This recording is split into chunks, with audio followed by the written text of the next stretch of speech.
Bonjour à tous, bienvenue dans votre magazine Entrepreneur. Entrepreneur qui vous fait découvrir tous les rouages de l'emploi, la vie professionnelle. Entrepreneur donne également la parole à ceux qui ont réussi pour booster ceux qui se cherchent encore. C'est la dernière ligne droite avant de retrouver leur classe et leurs élèves. Beaucoup d'enseignants en provision du grand jour. Chacun a sa méthode de travail. Certains ont pris les devants pour préparer leurs cours afin d'être prêts et commencer la rentrée en toute sérénité.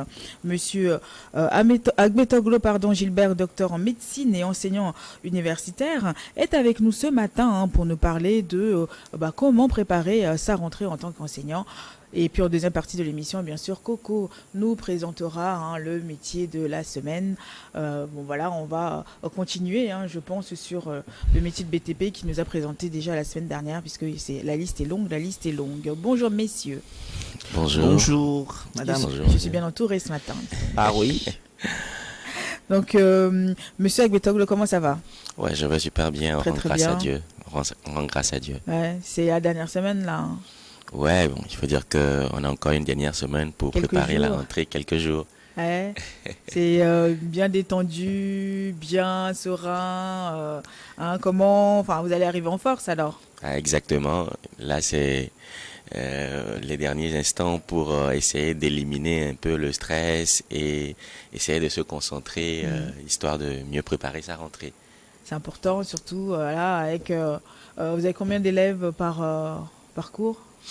Bon, parcours, ça dépend. Je donne des cours à plusieurs niveaux. En première année, ça peut tourner autour d'une centaine, voire 200. Enfin, on a généralement des nombres assez pléthoriques qu'on gère. Tout seul? Tout seul, bon, j'ai mes cours que je Oui, mais avec fais. ces élèves, avec autant de nombre d'élèves comme ça, c'est beaucoup quand même. C'est quand même beaucoup parce que pour mieux enseigner, il faut connaître individuellement chaque élève, chaque apprenant. Il faut connaître chaque apprenant pour savoir comment l'inculquer, le message qu'on vient lui apporter. Et donc c'est très important. Et même s'ils sont nombreux, il faut quand même faire un travail individuel, histoire de mieux connaître ses apprenants. Ah, ça se fait au bout de combien de temps avec autant de nombre d'élèves, un par un Et puis après que chacun raconte un peu son histoire, donc je sais pas, vous arrivez quand même à gérer, à mémoriser, à savoir qui est qui après, parce qu'après ça se fond dans la foule et... Généralement ça prend un peu de temps parce que quand on a ce nombre à gérer, d'abord connaître le nom de chaque apprenant, ça donne des fois du fil à retordre parce que c'est des noms qui ne sont pas, il y a des noms assez bizarres, permettez-moi, et donc il faut d'abord mémoriser parce que indexer l'étudiant ou dire toi ou si on appelle l'étudiant avec son nom. Si on l'appelle par son nom, ça donne un certain confort, ça rassure l'apprenant et il se dit que l'enseignant, il me connaît, c'est-à-dire que il m'aime. Il a quand même mémorisé mon prénom. Il a mémorisé mon prénom, ça veut dire qu'il est attentionné. Et là, on s'intéresse tout d'abord à l'enseignant, pas peut-être à sa matière. Il est peut-être un enseignant de mathématiques ou physique. L'apprenant déteste les maths, mais il remarque que l'enseignant lui porte une attention assez particulière, donc il s'attache à l'enseignant et de facto, il s'attache à sa matière. Et cette matière qui lui était difficile, à force d'apprécier cet enseignant-là, l'apprenant finit par faire un effort et arriver à produire des résultats. C'est quand même énorme. Et Coco, toi, vous étiez combien dans les cours? Il faut dire une cinquantaine. Ouais. Une cinquantaine. Et comment sortir du lot, au fait? En tant qu'étudiant, surtout qu'en tant qu'élève, comment sortir du lot s'il y a autant de nombre de camarades dans la classe? Il faut te distinguer, souvent poser des questions, montrer au professeur qu'on est intéressé par ce qu'il fait. C'est surtout ça, à force de lever la main, vouloir comprendre quelque chose en pleine séance, ça permet au professeur, le jour où tu n'es pas là, il remarque tout de suite que tu n'es pas là, mais si tu te fonds dans la masse, tu es inaperçu. Ouais. Une technique aussi qui marche généralement, il y a certains apprenants quand même qui sont assez avisés et ils font des recherches. Ils font des recherches sur le programme, sur les matières.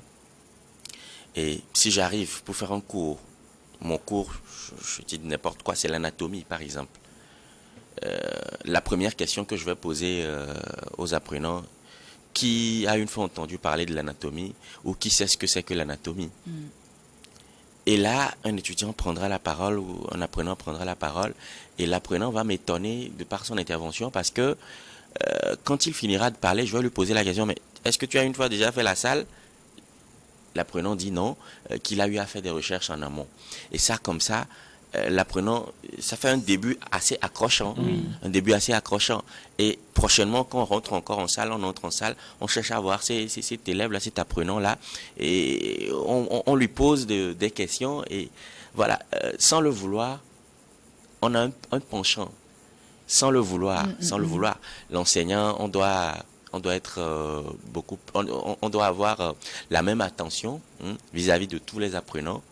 Mais il arrive des fois que ces apprenants-là qui sortent du lot soient remarqués et qu'inconsciemment, qu'on ait un petit penchant pour eux.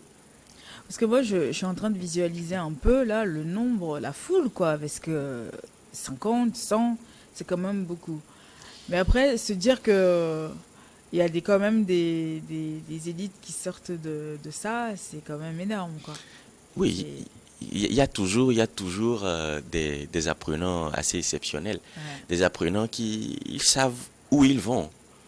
Ils savent où ils vont et leurs interventions, quand ils parlent, on sent que cet apprenant, il sait où il va, il est focus et c'est assez intéressant. Voilà. Mais c'est aussi intéressant pour vous, hein, les étudiants, les élèves, pour se démarquer aussi du lot. Il ne faut pas rester dans le coin, quelque part à l'arrière de la classe, et puis se taire, hein, parce que quand on comprend pas, il faut poser la question, il faut demander, il faut toujours demander. Je sais pas combien de fois il faut poser la question, mais il faut pas, comme dit Coco, il faut vraiment essayer de vous intéresser, quoi. Essayer de lever la main quand il faut. Même, il n'y a pas de question bête, hein. Donc quand vous comprenez pas, il faut demander. Exactement. Je crois que actuellement on a l'outil internet et un conseil pratique à tous les apprenants. D'abord aux enseignants, c'est de donner le programme parce qu'il y a des enseignants qui ont un style d'enseignement assez particulier, assez bizarre. Et c'est quand ils arrivent qu'ils donnent le programme de la journée aux apprenants. Le programme se donne par compte-gouttes. C'est-à-dire qu'en début d'année, ils ne donnent pas le programme général aux apprenants. Et du coup, ces apprenants-là, ils sont perdus. Et l'enseignant lui-même, il est perdu parce qu'il n'a pas fait un travail en amont. Quand il se lève, et c'est là il se rappelle, bon, ok. Des fois, même quand ils arrivent en salle, c'est là ils demandent à un apprenant, bon, ouvre ton cahier, où on s'était arrêté, où la fois dernière. Voilà. Et il n'a pas un plan d'action assez fixe. Et donc, ça n'aide pas non seulement l'enseignant, parce que quand l'enseignant n'a pas un plan assez fixe, il n'y a pas d'amélioration dans le contenu du cours qu'il vient dispenser. Il fait la même chose, or que les choses évoluent. On dit que tout change, seuls les imbéciles ne changent pas. Les choses évoluent, au lieu qu'ils actualisent, qu'ils prennent le temps d'actualiser, de préparer. Beaucoup d'enseignants tombent dans cette suffisance et ils se disent que non, bon, je fais cette matière, ça fait déjà 5 ans, ça fait déjà 4 ans, donc je maîtrise. Or que les informations changent et il faut actualiser. Et il ne donne pas un programme fixe aux élèves, ce qui fait que l'élève, lui aussi, il apprend à improviser.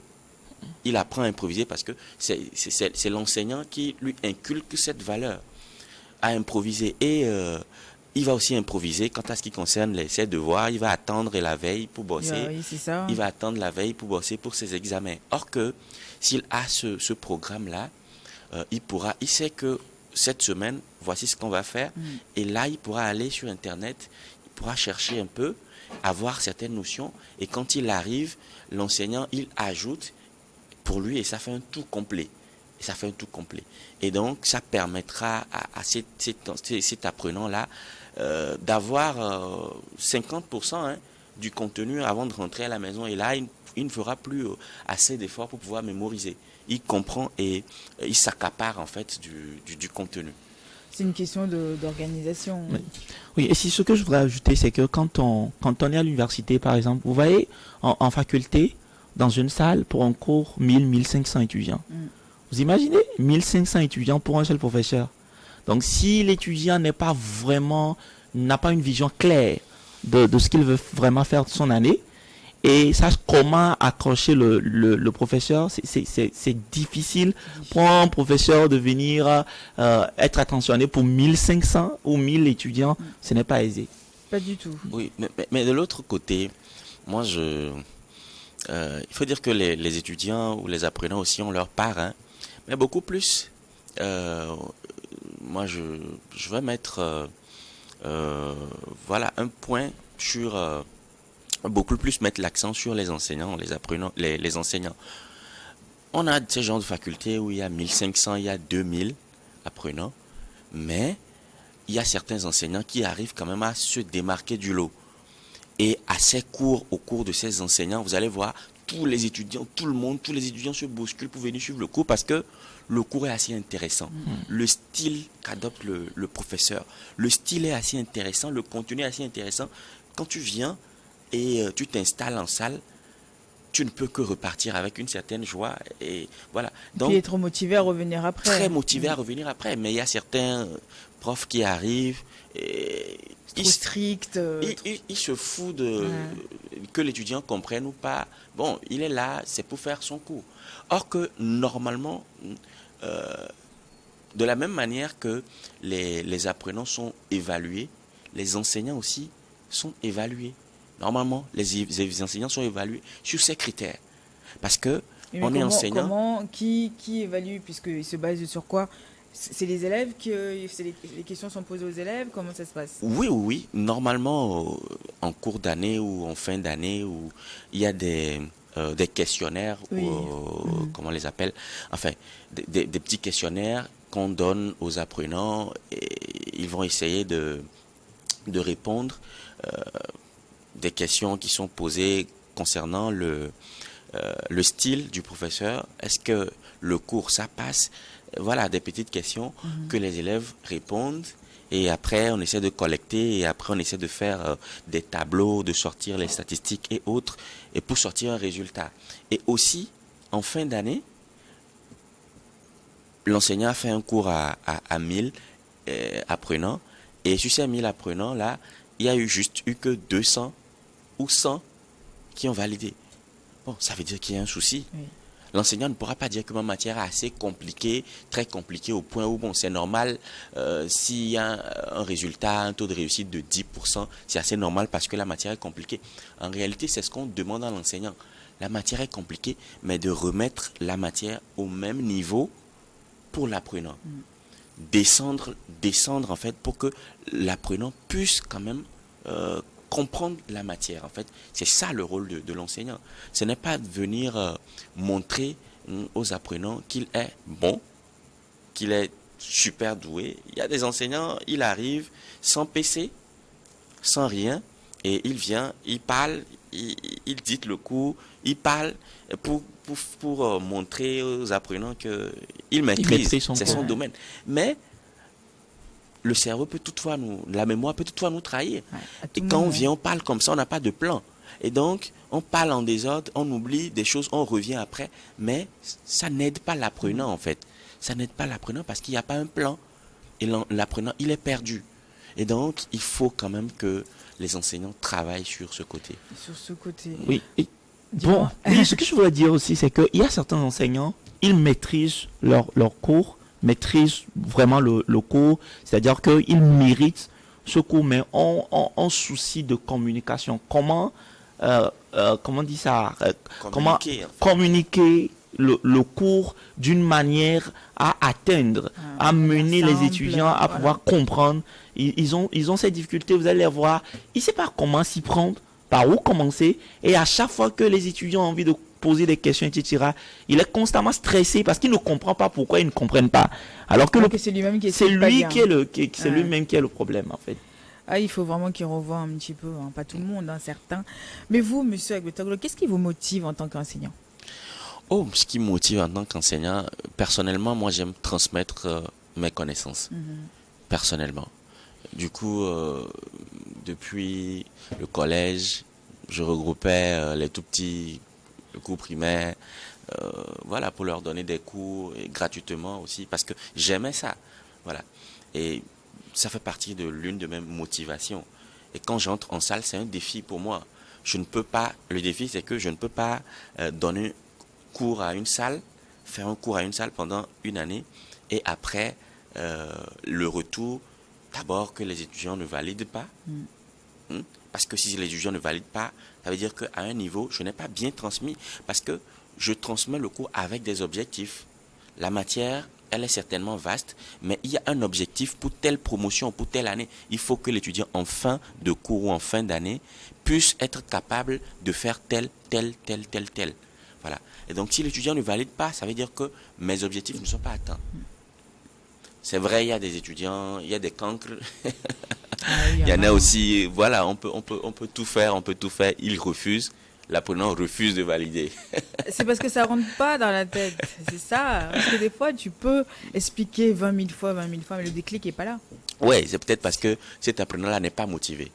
Il se retrouve quelque part, ou peut-être c'est ses parents qui l'ont obligé à venir faire cette filière-là. Il se retrouve pas. Sa passion, c'est le football, ou sa passion, c'est le théâtre. Voilà. Du coup, une manière d'exprimer son mécontentement, sa frustration.